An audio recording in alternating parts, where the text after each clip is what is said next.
Hello, hi, my name is Kiran, your favorite booktuber.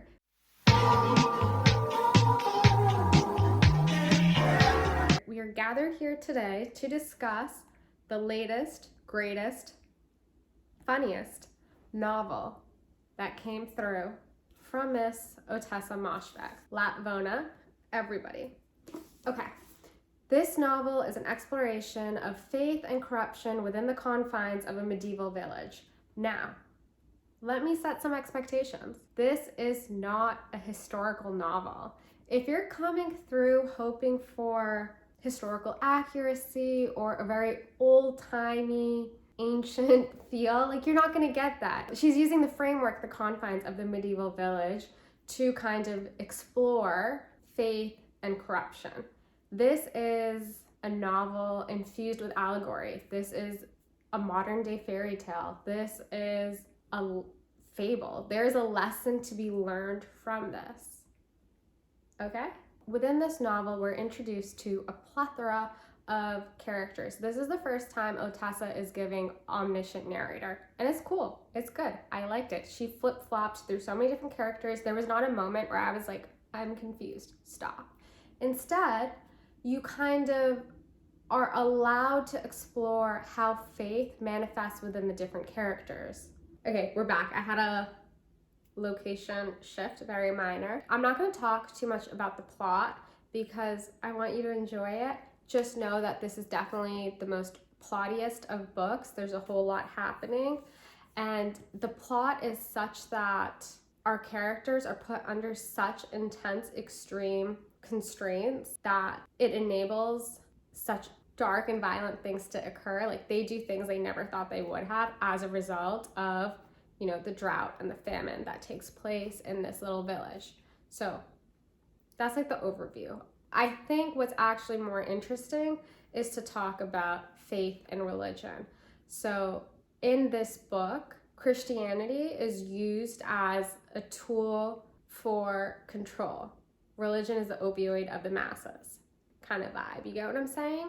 So our villain, who is known as Lord William, is a man who has co-opted religion with the aid of the ill-equipped priest to convince the villagers that by toiling in the fields, working hard, they will achieve salvation.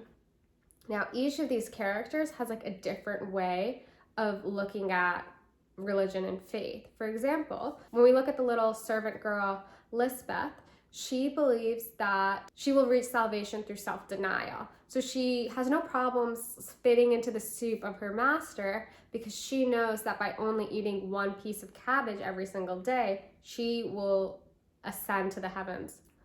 And then we have Merrick, who is pretty much our protagonist, hero of sorts.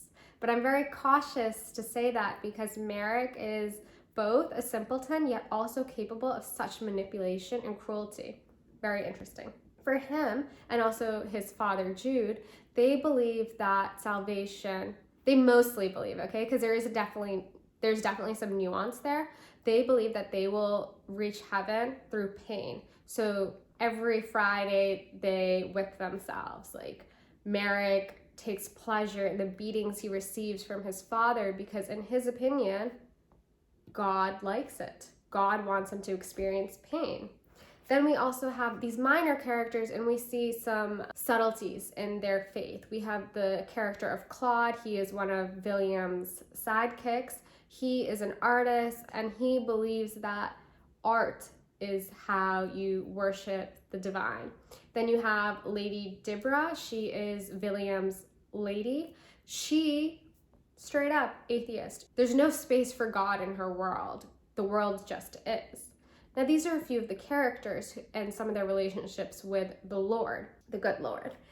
And then we also have our two characters who I find are really compelling and interesting. We have Ina. She's the village wise woman, wet nurse, medicine woman. She's a very intriguing character, yet she is also someone who knows the truth. She is a truth knower with the innate feminine intuition. She already knows what the charade is. She's got it all sorted. She knows. Then we got Grigor, And he is also an older gentleman in the village who, at the beginning of the novel, experienced a hardship.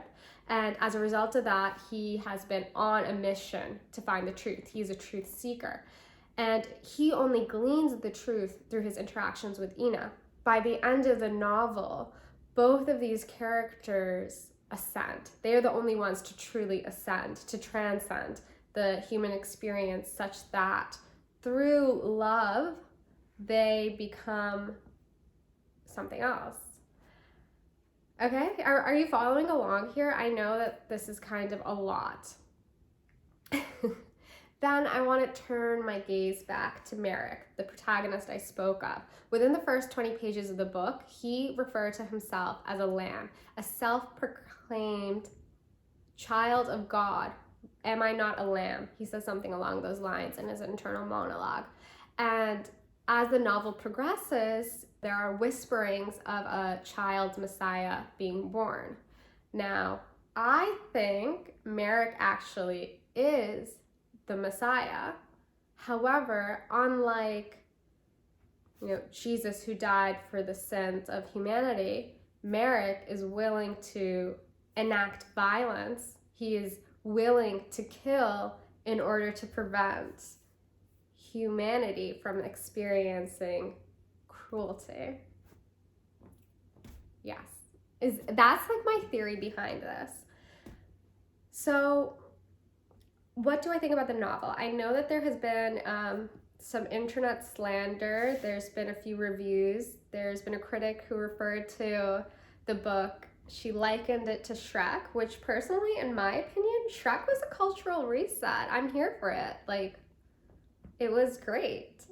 But I do think that if you want to make a comparison to like cartoons, I think the better one is actually Disenchanted by, I don't know who it's by, but it's on Netflix. I haven't watched the latest season, but I think it kind of uses fantastical elements and tropes within fairy tales to kind of present a story, tell a narrative. I think that's the better and more apt comparison. This is a book that's actually worth rereading. I almost considered rereading it for this review, but I was like, I got other things to do right now. But it's definitely worth coming back to. It is the kind of book that you should read with someone else and really like break down the characters. Yes, definitely prepare yourself for violence and the grotesque, but it's a Moshfeghian world. What did you expect? So those are my thoughts. I would be more than happy to chat with anyone about the book. Slide into my DMs at Swami Kiran and let's get into it.